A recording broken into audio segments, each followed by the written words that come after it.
Dhugaa rabbii diraamaa ta'uusaa odoon beekuu yeroo tokko tokko qo'annoo kana isa keessa darbetu beeka. Isa keessa darbetu isa ittiin dhukkubsatee darbetu beekaa jechuudha. Kana dhukkuba kana ani ittiin dhukkubsadheen darbe waan ta'eef jechuudha. Isuma dhugaa kootee jechuudha. Amma iddoo sanitti meetii bakka koon buusee ilaalaa ture.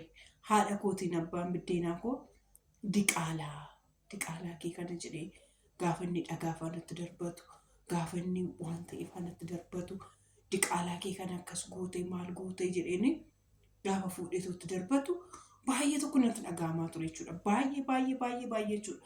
Har'a jiraan diraamaa fa'aa fakkii diraamaa hojjetanillee diraamaa fakkeessanii nutti taa'e malee waan taatee kana kaasirratti summa dhugaa koon siniin jedhachuun umurii koo malee ani itti haadha koo odoon haadha koo jaaladhu odoon haadha koo barbaadu haati koo anaaf jecha maaliif arraffamti? Haati koo anaaf jecha maaliif rukutamti? Anis haadha koo maalifan yeroo maree ishii dulloomsa? Maafan yeroo maree ishii akkas godhadhee murtoon taane yeroo nuti ofirratti murteessee dabarsaa ture jira jechuudha. Dhugaa rabbii jechuudha. Abbaa biddeenaa jechuun isuma amma jiraan ta'ee taphatu kanadha jechuudha. Jireenya amma jiraan ta'eetu godhaa jiru kun anaan riilii kan kana caaluudhaan irra gahe jechuudha. Amma fakkeenyaaf hoggaanii indoomu fayyoon kormiidha. Fuuldura dhaabattee baay'ee ittiin falmitee mucaa koon tuqin maal koon tuqin jetti. Ani immoo an xiqqoo ishee natti cimu haarii isaallee deebiftee natti baafachuu barbaadde haati koo. Haarii isarratti haarte ani amma fakkeenyaaf jechuudha amma meetiin barbaaddee miti an dhalatte. Anis barbaadeen miti an dhaladhe abbaa biddeenaa harkatti guddadha jedheen jechuudha. Garuu akka waan nuyi barbaanne nuyi jireenya isaanii jeeqnee akka waan nuyi jireenya isaanii keessa gallee jireenya sana akkas goone isa jedhu. Ani iddoo dhugaa waaqa jiraata maal akkasii makkaan yaadda bettu odoo abbaa eebbuu ta'uu baatee waaqayyo kabbee kadhamte ani ilmoo dhiiraatti siqee ilmoo dhiiraa baree ani ijoollee godhadhee jiraadhu dhiisitoo ilmoo dhiiraa ani nagaan gaafadhu jedha ani murteessedha jechuudha. Yeroo nani egaa waaqayyo immoo karaa tokko karaa jaalala abbaa dhabdanii maal dhabdanii gaafa guddattan immoo jaalalli abbaa immoo maal akka ta'e karaa abbaa eebbuu sirriitti hin baradhee jechuudha. Sirriittaan baradhee sirriittaan hubadhee sirriittaan arge malee baay'ee jechuudha. Baay'ee jibbisiisaadha. Haadha biddeenaa soo jedhan jibbisiisaadha. Haadha biddeenaa immoo inni abbaan biddeenaa koo ijoollee dubara 2 qaba. Ijoollee dubara 2 anna caccaalan qaba. Hoggaa isaan dhufanii maalidhaan seete haadha kootiin oduma nyaachiftuu haati biddeenaa immoo akka nama nyaachifneetti fudhatamti. Oduma kennituu fi oduma waa gootuu fi akka waan hin gooneef itti fudhatamti. Gaafa ijoolleen isaa dhuftu ijoollee kooti kan hin goone. Ijoollee kooti akkas hin goone. Ijoolleen koo dhufanii akkas ta'anii deemanii. Isa jedhu baay'ee dubbata abbaan jechuudha. Ishiinis immoo deebitee boossi. Haati koo jechuudha bakka teessee deebitee boossi. Anirra caala garuu namatti tolu haadha biddeenirraa hin adabamurra immoo abbaa biddeenitiin adabamuu wayya. Abbaa biddeenitiin yoo adabamtanii haatoo fi bakka teessi dhoksitee nyaata dhoksitee sii fiddee sii kennitee si nyaachiftee of jalatti si dhoffatteetu jiraatti haati jechuudha. Waaqayyoo nama jaalate karaa lachanuu nama hin qorin. Dhugaa rabbii karaa lachanuu nama hin qorin waaqayyoo jaalate. Yoo wannoo ta'e immoo garuu isa karaa lama qoramtu kanaa baay'ee cimachuudha. Baay'ee. Ani asuma achee yaadda jechuudha. Warra abbaa biddeenaa akkasuma taasisa achee yaadda. Ani jiraan indoo hammeenya abbaa biddeenaa odoo hin ta'in jaalala abbaa biddeenaa sirriitti nutti agarsiisa yaadee ture.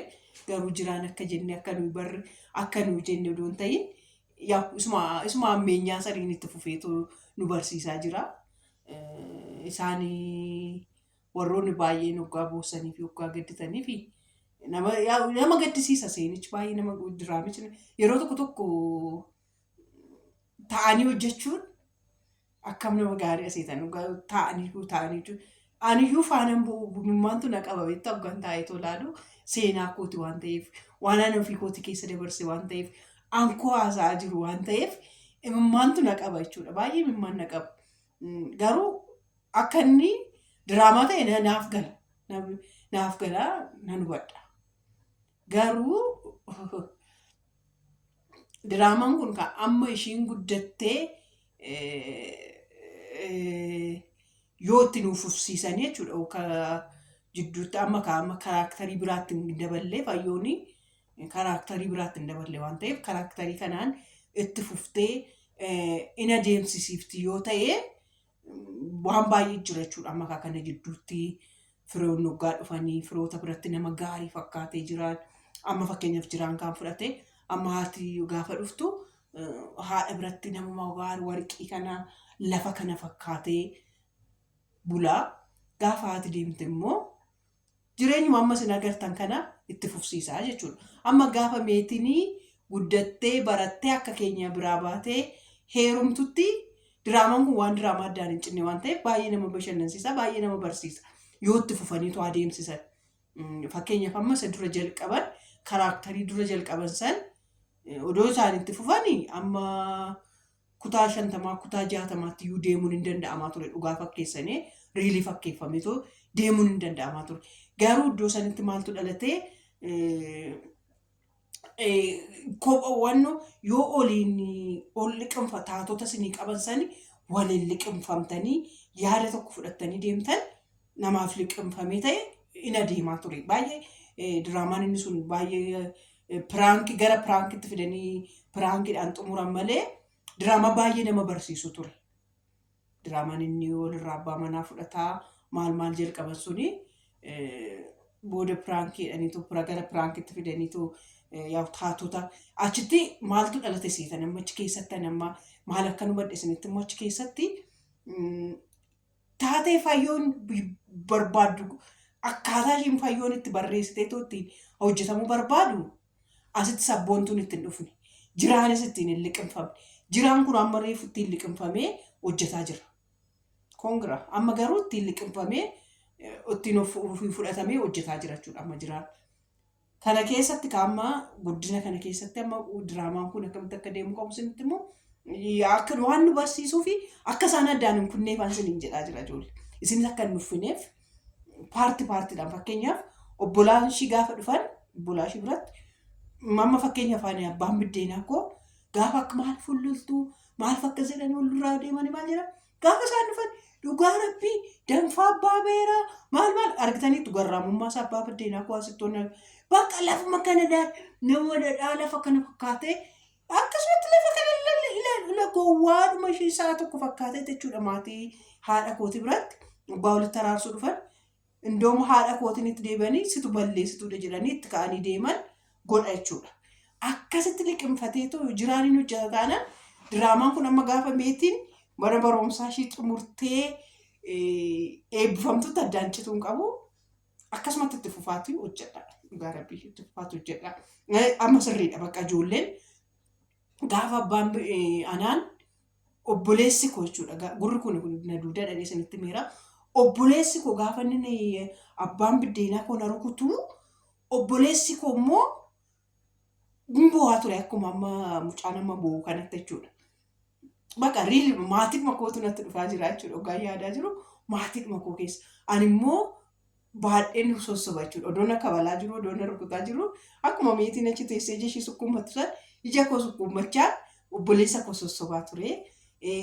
Na harkaafa mucaa kooyyuu qabattitti amala mucaa kooyyuu mala jedhee na harkaa butaa maal ture jechuudha.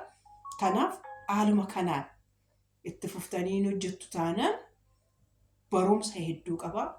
Namoonni haadholiin gara fuulduraatti abbaa manaa biraa wannu ta'e akka hin dhufne nama gargaara jechuudha. Garuu jechootitti iddoo sanitti maal fooyyeffachuu qabu jecha diqaalaa jedhu. Ishii keessaan bisaadha.